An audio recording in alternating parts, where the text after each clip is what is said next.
डिसेंबरचा हप्ता सुरू झाला, लाडक्या बहिणी खुश झाल्या, पण लगेच एक धक्कादायक बातमी समोर आली। मुख्यमंत्र्यांनी एक असा निर्णय घेतला की ज्यामुळे आता तुम्हाला सगळे हप्ते जरी मिळाले असतील तर पुढच्या हप्ते मिळण्यास तुम्हाला अडचण येणार आहे। होय, पुढचे हप्ते मिळणार नाही, तुम्ही योजने बाहेर होऊ शकता। सरळ सरळ पुढचे हप्ते मिळण्याची शक्यता कमी होईल, कारण की नवीन निर्णयात सांगितलेल्या या गोष्टी तुम्ही जर केल्या नाही तर पुढचे हप्ते तुम्हाला येणार नाही, तुम्ही योजनेतून बाहेर व्हाल। लक्षात घ्या, 1500 रुपयाच्या ऐवजी 2100 रुपये देऊ असं सरकार त्या ठिकाणी म्हणालं होतं, पण 1500 रुपये जमा केले, बहिणींचा विश्वासघात केला अशी विरोधकांकडून टीका होत आहे। पण त्यातच राज्याचे नवनिर्वाचित मुख्यमंत्री देवेंद्र फडणवीस त्यांनी एक निर्णयच घेऊन टाकला आणि ज्या निर्णयामुळे लाडक्या बहिणींच्या पायाखालची वाळू सरकलेली आहे। उलट आता सरकारने असा निर्णय घेतला की मागचे हप्ते जरी आलेले असतील तरी पुढचे हप्ते येणार की नाही याची शाश्वती नाही। मोठा निर्णय आहे। 1500 ऐवजी 2100 देऊ आता असा निर्णय घेतला होता, पण आता 1500 नाही 2100 नाही, सरळ योजनेतून बाहेर काढण्याचा विचार सुरू आहे। आता सरकार काय करणार आहे, लक्षपूर्वक व्हिडिओ स्किप न करता पहा। आतापर्यंत जरी तुम्हाला सगळे हप्ते आले असतील पण पुढचे हप्ते तुम्हाला मिळणार नाही। पहा, एकनाथ शिंदे साहेब यांनी खडसावल्यानंतर प्रशासन खडबडून जागं झालं। लाडकी बहीण योजनेचा डिसेंबर महिन्याचा हप्ता लाडक्या बहिणीच्या खात्यात जमा करण्यास सुरुवात झाली।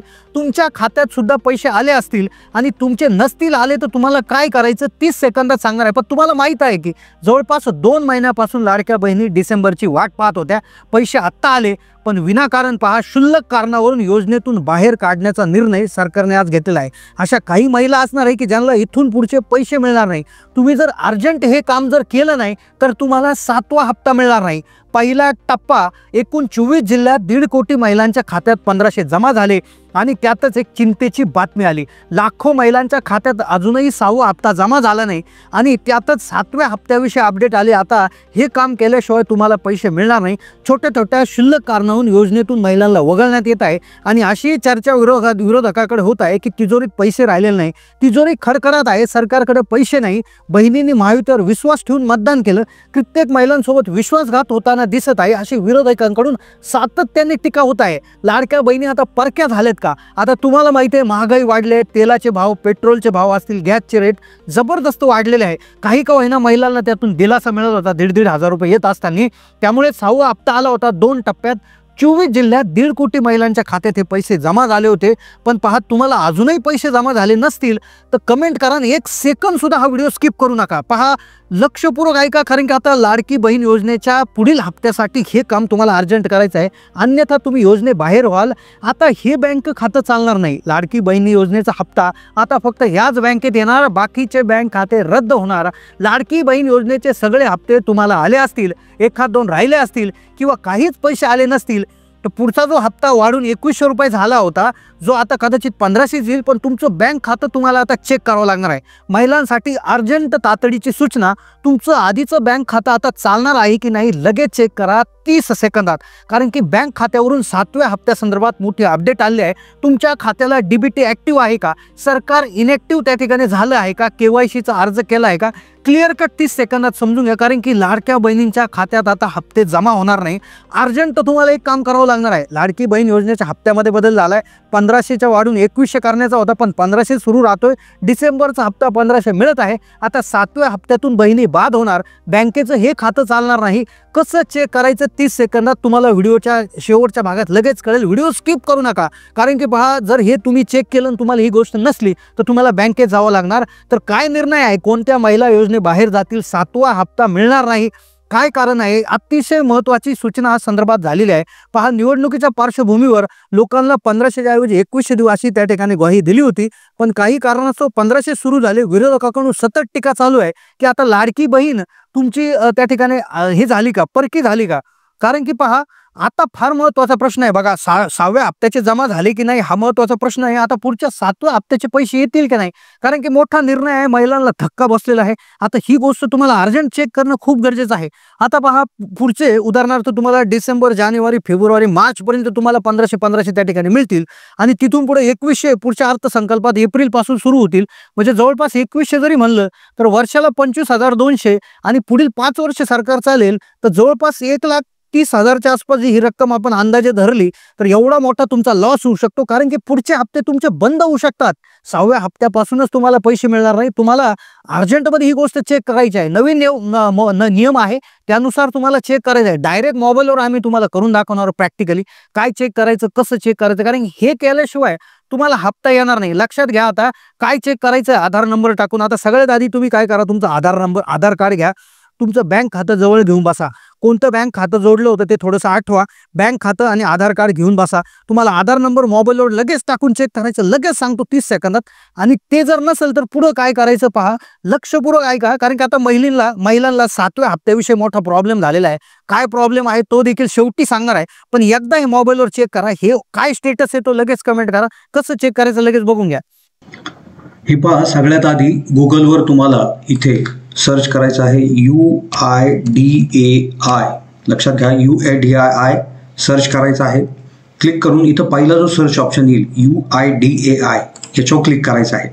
त्यानंतर इथे भाषा जी आहे ती इथे इंग्लिश निवडायची आहे. पहा, 2 मिनिटाच्या आत तुमचं DBT कसं चेक करायचं आपण पाहूयात. कोणतं बँक खातं चालतंय कशा पद्धतीनं. आता इथे लक्षात घ्या, आधार अपडेशनच्या सर्व्हिसेस सुरू आहेत. तर इकडे खाली तुम्हाला इथे खाली जायचं आहे. अपडेट आधार, गेट आधार, आधार सर्व्हिसेस. आता सगळ्यात आधी 3 नंबरचं ऑप्शन आधार सर्व्हिसेसवर क्लिक करायचं आहे. इथे क्लिक केलं की ते पहा option verify Aadhaar, verify registered mobile number, mail ID, retrieve Aadhaar, get VID, offline Aadhaar verification, Aadhaar linking status. हे पहा, इथे आधार लिंकिंग स्टेटसच्यात इथे बँक सीडिंग स्टेटस आहे. लक्षात घ्या, जिथे बँक सीडिंग स्टेटस आहे ते बघायचं आहे. आता यांनी कळणार बँक तुमची आहे की नाही. बरोबर, इथे त्या ठिकाणी आता हे ओपन होईल. आता तुम्हाला तुमचं आधार कार्ड घेऊन बसायचं आहे, कारण की इथे आधार कार्डचा नंबर आहे. तर पहा, इथं आधार लॉग इन करायचं आहे. इथे पहा, इथे लॉग इन करा. या लॉग इन ऑप्शनवर क्लिक केलं. इथे आता तुम्ही बघू शकता, इथे आपल्याला लगेच आता आधार कार्ड नंबर घेऊन बसायचा आहे. तुमचा आधार कार्ड नंबर इथं टाकायचा आहे. इथे तुमचा आधार नंबर टाकला.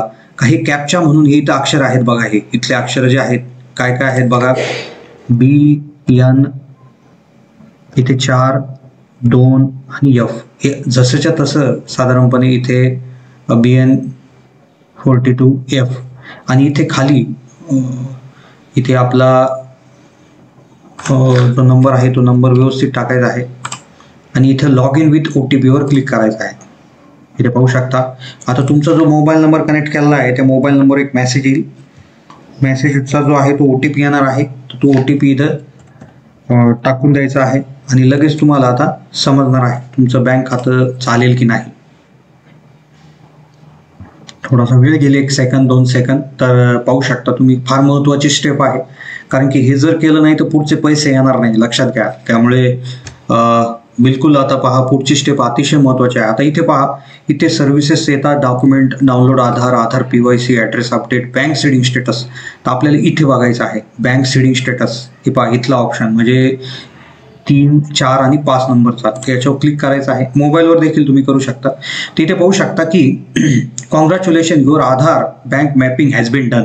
आधार नंबर इथे दिसेल, बँक नेम दिसेल, कोणत्या बँकेचं खातं तुमचं लिंक आहे.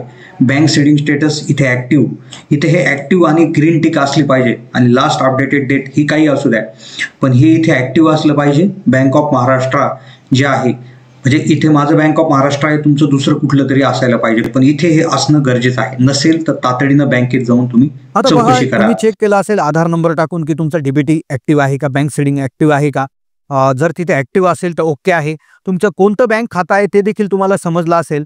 आणि त्यामुळे आता ह्या गोष्टी जर क्लिअर असतील तर तुम्हाला हप्ता येण्यामध्ये कुठली अडचण नाही. उदाहरणार्थ आज जर तुम्हाला हप्ता आला नाही तर कदाचित उद्या येईल, परवा, कारण की 4 ते 5 दिवस ही प्रक्रिया चालते. त्यामुळे आता पहा, तुम्हाला इथे काय समजलं असेल की तुमचं कोणतं खातं ऍक्टिव्ह आहे, कोणत्या बँकेचं खातं आहे हे तुम्हाला समजलं असेल. आता ही जे चेक करायचं होतं कोणासाठी चेक करायचं, की ज्यांना अजूनपर्यंत हप्ते जमा झाले नाही अशा लोकांसाठी हे होतं. आता राहिला प्रश्न कोणाला हप्ते येणार नाही, तर लक्षात घ्या 12 लाख महिला त्या दिवशी ऍड करण्यात आले होते पहिल्याच दिवशी. तर त्यामध्ये तुमचं जर आधार सीडिंग बाकी राहिला असेल तर तुमचं त्या ठिकाणी, म्हणजे जसं पुण्यामध्ये 70,000 महिला होत्या, तसं प्रत्येक जिल्ह्यात अशा काही महिला होत्या की त्यांनी आजपर्यंत आधार सीडिंग केलेलं नव्हतं. कदाचित तुमचं नाव त्यामध्ये जर असतं तर तुम्हाला पैसे आले नसतील, कदाचित तुम्हाला त्यामुळे पैसे 1 रुपये जमा झाले नसेल. तर तुम्ही हे चेक करणं गरजेचं आहे. परत एकदा लागलं तर व्हिडिओ रिव्हर्स करून तुम्ही ती कृपया स्टेप पहा. त्या स्टेपमध्ये जाऊन पहा की आपलं खातं ऍक्टिव्ह आहे की नाही. तिथे ऍक्टिव्ह असणं गरजेचं आहे आणि तुमचं कुठलं तरी बँक खातं जोडलेलं असणं गरजेचं आहे. तर आणि तरच तुम्हाला पैसे येतील, अन्यथा पैसे येणार नाही. त्यामुळे अर्जंट जाऊन तुम्ही ती प्रक्रिया करून घ्या. तुमचं काय स्टेटस आहे ते ॲक्टिव्ह येतं की एनेबल येतं. आता हे कुणी चेक करायचं आणि कुणी नाही करायचं. आता लक्षात घ्या, ज्या लोकांना आतापर्यंत सर्व पैसे आलेले आहेत त्यांनी कृपया चेक करू नये. पण ज्यांना अजूनही ₹1 जमा झाला नाही तर त्यांनी तातडीने ही गोष्ट चेक करून घ्या. अन्यथा खूप मोठा प्रॉब्लेम होऊ शकतो. कदाचित पुढचा हप्ता येणार नाही, त्याच्या पुढचा हप्ता येणार नाही आणि कदाचित पडताळणी झाली तर खूप मोठा प्रॉब्लेम येऊ शकतो. तर त्यामुळेच ही माहिती आम्ही अर्जंटमध्ये देण्याचा प्रयत्न केला आहे. तर कशी वाटली माहिती कमेंटच्या माध्यमातून कळवा आणि जास्तीत जास्त महत्त्वाचा हा व्हिडिओ शेअर करा. कारण की शेअर करणं खूप गरजेचं आहे पहा.